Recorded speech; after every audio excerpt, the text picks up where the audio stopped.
Hello, little mage. Any progress with the cure for my draconic affliction? Of course I'm calling you little. You're not exactly big to me these days, are you? I thought so. No headway. Oh, that's a shame. You said you were considering potions? Yes, that really does sound like quite a challenge. Don't take it too harshly, all right? I know you're one of the most capable mages in the realm.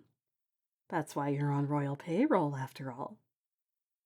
You understand so many strange magics whose workings go right over my head, and that's quite a height nowadays. Oh well, I know you're doing as much as can be done to help me, and I am ever so grateful.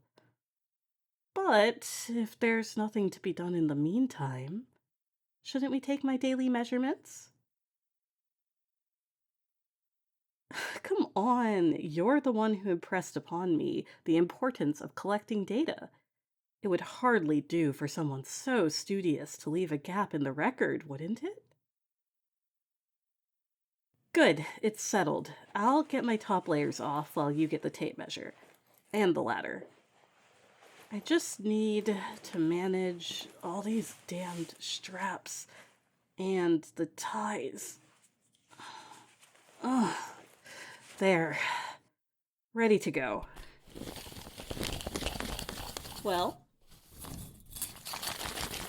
a few inches taller than yesterday, then. See, we've already learned something. My rate of growth is accelerating. Aren't you glad we didn't skip the measurements this time? Now, how about my tail? Longer yet again. Little mage, you still have a few more numbers left to jot down. You needn't hesitate so much. It's your job after all, even if it is quite intimate. I see. And what's the proportion on that? Good to know my figure is intact, at least. Now that that's over with, there is something I wish to speak with you about.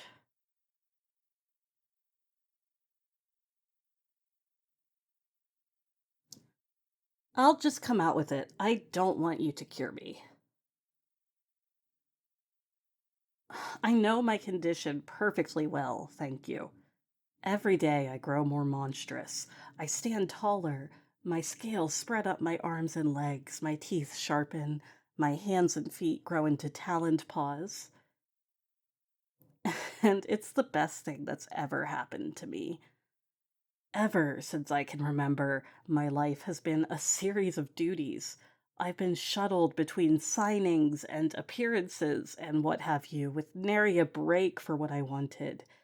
And God forbid I do anything that might affect the precious image of the royal family. That's wholly out of the question.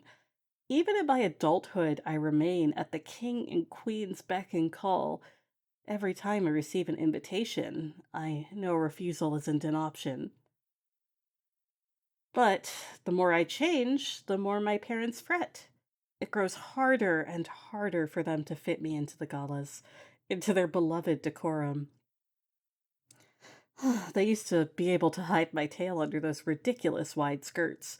Then they had to modify the laces on the back for my wings. But now my horns sprout proudly from my forehead, and I'm simply outgrowing dresses. My midsection is stronger than any corset, that's for sure. I've checked. I'm beginning to enjoy these functions a little, actually. The guests all stare at me, and I watch mother and father try oh so hard not to acknowledge. Just how much longer can you keep this up? I wonder to myself. Are you going to wait for me to accidentally step on someone during the waltz? I never wanted to go in the first place, even before I was cursed. They just wouldn't listen to the protests of a mere princess. But maybe they'll listen once I start to roar. This isn't a curse to me. If I can break out of protocol, I can go places and do things that I never could have done otherwise. It's simply freedom. Dragons take what they want. And what I want is you, little mage. My parents would doubtless love to marry me off to score some new land for the kingdom, but I find myself ever so taken with you. I think you're adorable, the way you go around with your nose buried in a book. It's so sweet how people ask you about magic and your eyes just light up while you tell them anything they could need to know, talking at a million miles per hour because you're just that excited. You're so small, so precious. Like I could simply pick you up and love you to bits. And you have a cute pointy hat. Also, you might be small, but don't think being at waist height makes your peeking at my rump any sneakier. Oh, I don't mind terribly. It's cute to see you startle and avert your gaze after you get lost in thought. A lot of people would be put off by my changes, but you, you don't seem to be deterred. It's rather affirming to know that even if I grow a few feet and a few scales, a cute little magician can still be so taken with me. Besides, it's not like I haven't made a pass or two at you. Really?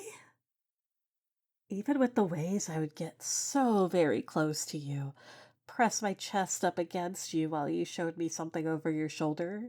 You have no idea? I really thought I was being so obvious. Anyway, in case I still haven't made it clear, I am absolutely smitten with you. I want to whisk you away in my arms to somewhere I can adore you, provide you with all the books and trinkets you could ever need. I want to see that precious sparkle in your eyes over and over again. Would you be mine? Wonderful! I promise you will never need to be lonely or needy with me around. Now, there is one last thing I need to ask of you. Less in your capacity as a partner than as the royal mage. If you can't reverse my changes, and I don't wish to reverse them, do you think you could perhaps speed them on their course? Oh, yes. I'm not growing nearly fast enough for my liking. I want to be much bigger than this. If you helped me, I could be spared the galas a great deal sooner. And if you're worried about my mother and father, they don't need to know. I could tell them you gave me medicine to try. Or I could tell them you haven't given me anything at all. I'd still sing your praises to them, of course, of what a wonderful, hard-working, intelligent, caring physician you've been to me. How you stayed faithfully by my side, even as my body was twisted to ever more unrecognizable shapes by this oh so tragic curse. And besides, if you happen to like girls with a little more stature to them, I think it would please me to know that I appeal to you. Don't you want to help make me even bigger?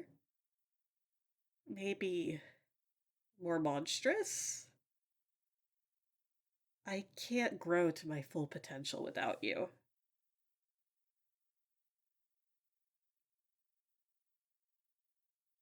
You will? Splendid. Oh, I can't wait to see where they decide to put me once I grow too large to fit in my bedroom. I have to go for now. I have duties to attend to. Only so many hours in the day, you know how it is. But I think I should leave you a little gift before we part. Such an adorable little mage. Don't work yourself too hard, all right? I'll see you tomorrow to check on your progress and have you measure mine.